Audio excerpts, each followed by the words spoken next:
Perkenalkan, nama saya Geni Sitiatmanti dengan NIM 2010310333200039. Perkenalkan, nama saya Namira Aisyah Zahra dengan NIM 201031333250. Perkenalkan, nama saya Saidatun Nafisa dengan NIM 201031333221. Assalamualaikum warahmatullahi wabarakatuh. Perkenalkan, nama saya Tasya Nasira dengan NIM 20103133320001. Halo, perkenalkan nama saya Winnie Chua dengan NIM 181031362051. Pada video kali ini kami dari kelompok 9 akan membahas materi mengenai sikap dan kepuasan kerja. Berikut ini akan diuraikan mengenai mind map dari sikap dan kepuasan kerja.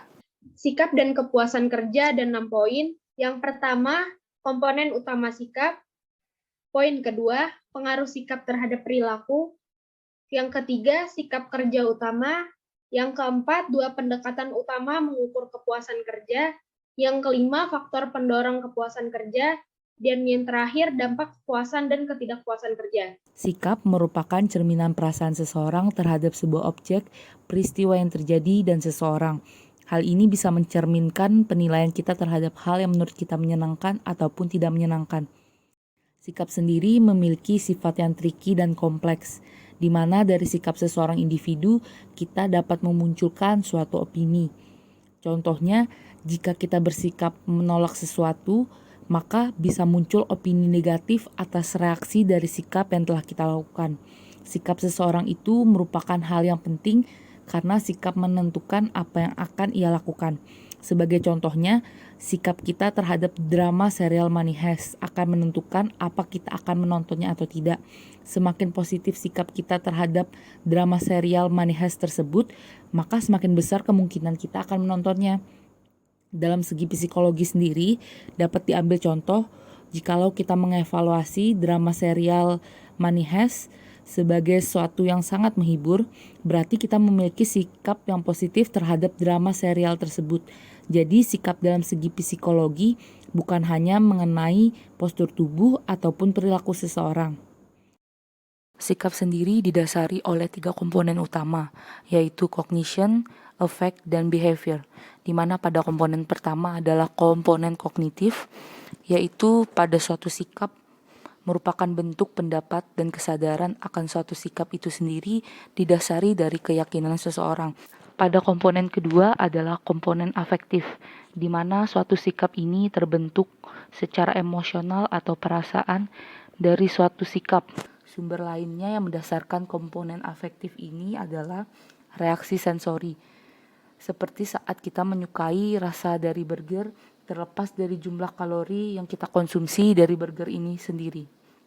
Kemudian ada reaksi estetis, seperti saat kita mengagumi sebuah foto yang indah ketika kita sedang men-scroll media sosial. Komponen ketiga atau komponen yang terakhir adalah komponen perilaku dari suatu sikap, di mana maksudnya ini kita akan berperilaku dengan suatu cara tertentu terhadap seseorang atau sesuatu.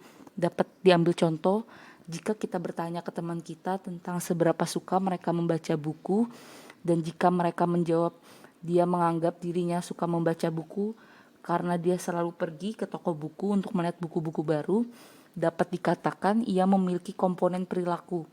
Hal ini karena dia bersikap lebih condong didasarkan pada observasi akan perilakunya daripada kognisi atau perasaan. Apakah perilaku selalu mengikuti sikap? Riset mengenai sikap mengasumsikan bahwa sikap berhubungan dengan perilaku, yakni menentukan perilaku seseorang. Penelitian dari Lilian Festinger berpendapat bahwa sikap mengikuti perilaku.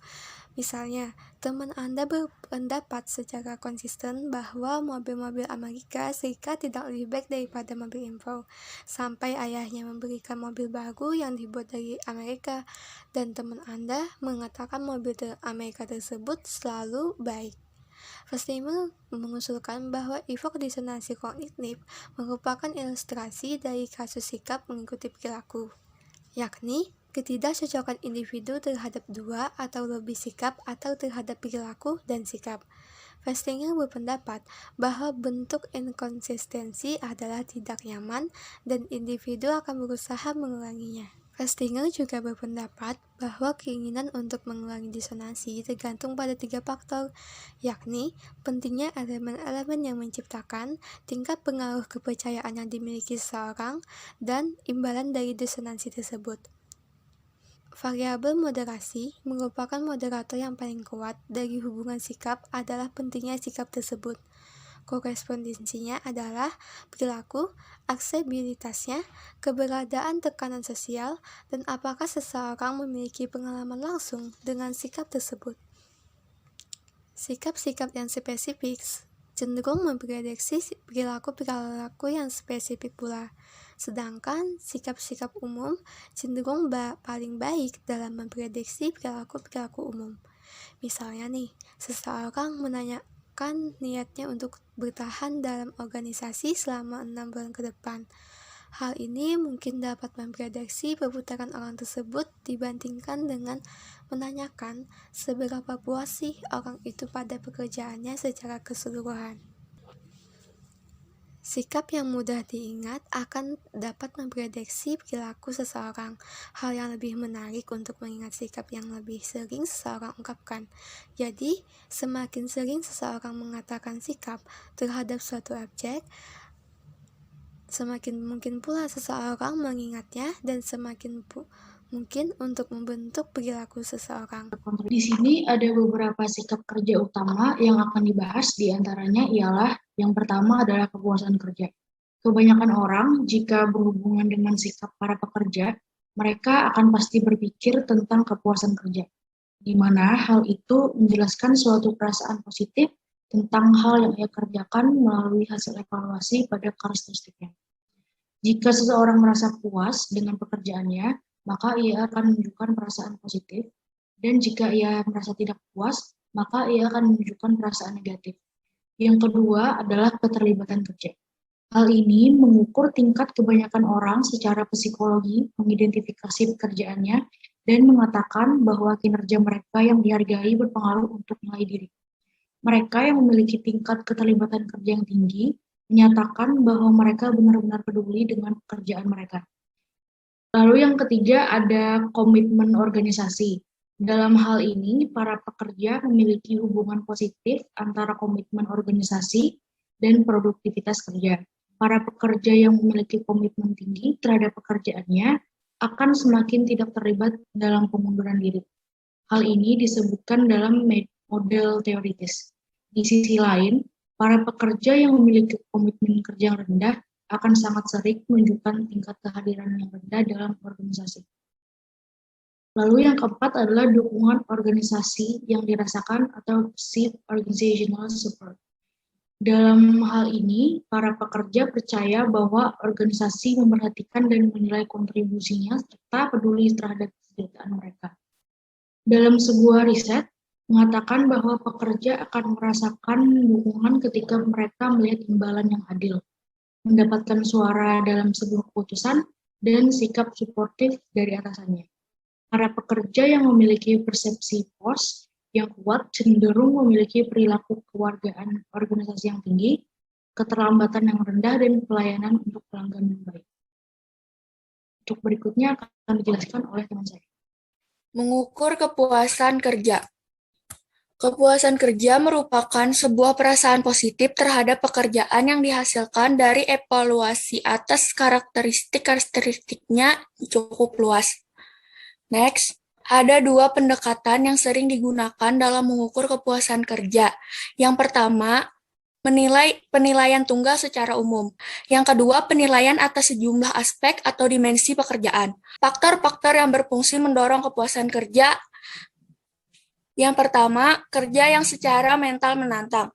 Yang kedua, ganjaran yang pantas. Yang ketiga, kondisi kerja yang mendukung. Yang keempat, rekan sekerja yang mendukung. Yang kelima, jangan melupakan kesesuaian antara kepribadian pekerjaan. Yang keenam, ada dalam gen. Dampak kepuasan dan ketidakpuasan kerja. Yang pertama ada kepuasan kerja dan absen. Tingkat kepuasan kerja sudah tentu sangat berkaitan dengan absen. Mereka yang tidak puas dengan pekerjaannya cenderung akan meninggalkan pekerjaannya. Kepuasan kerja berkorelasi positif dengan frekuensi absen. Yang kedua ada kepuasan kerja dan perputaran kerja. Kepuasan kerja merupakan hal utama pada diri karyawan untuk bertahan dalam suatu perusahaan. Perusahaan yang baik mampu membuat karyawannya bertahan bahkan loyal terhadap perusahaan tersebut. Tingkat kepuasan kerja seseorang dapat dilihat dari perputaran kerja. Jika seseorang yang puas dengan pekerjaannya, maka dia akan bertahan bahkan loyal ke perusahaan tersebut. Yang ketiga ada kepuasan kerja dan penyimpangan di tempat kerja. Ketidakpuasan pekerja akan memunculkan beragam perilaku yang tidak diinginkan organisasi seperti penyalahgunaan zat terlarang, mencuri di tempat kerja, sosialisasi yang kurang dan sering terlambat maupun absen. Ketika seseorang karyawan memiliki kepuasan kerja yang tinggi, tentu akan memiliki sifat organisasional citizen behavior yang tinggi juga. Namun dengan adanya perilaku kontraproduktif sebagai mediasi akan mempengaruhi hubungan antara kepuasan kerja dengan organizational citizenship behavior. Ketika karyawan di tempat kerja memiliki kesempatan mendapatkan promosi yang kecil akan menimbulkan hubungan yang kurang harmonis antara atasan dan bawahan sehingga akan menurunkan tingkat organizational citizenship behavior. Yang keempat, ada manajer sering tidak paham. Menurut beberapa survei, manajer cenderung tidak peduli dengan kepuasan pekerja. Kebanyakan manajer masih beranggapan lebih bahwa para pekerja puas dalam pekerjaannya, sehingga mereka tidak berpikir ada masalah saat benar-benar ada masalah. Manajer seharusnya dapat mengurangi kesenjangan di antara para pekerja dan dapat memahami antara yang dirasakan pekerja maupun apa yang mereka rasakan. Sekian video presentasi dari kelompok kami. Semoga bermanfaat. Terima kasih.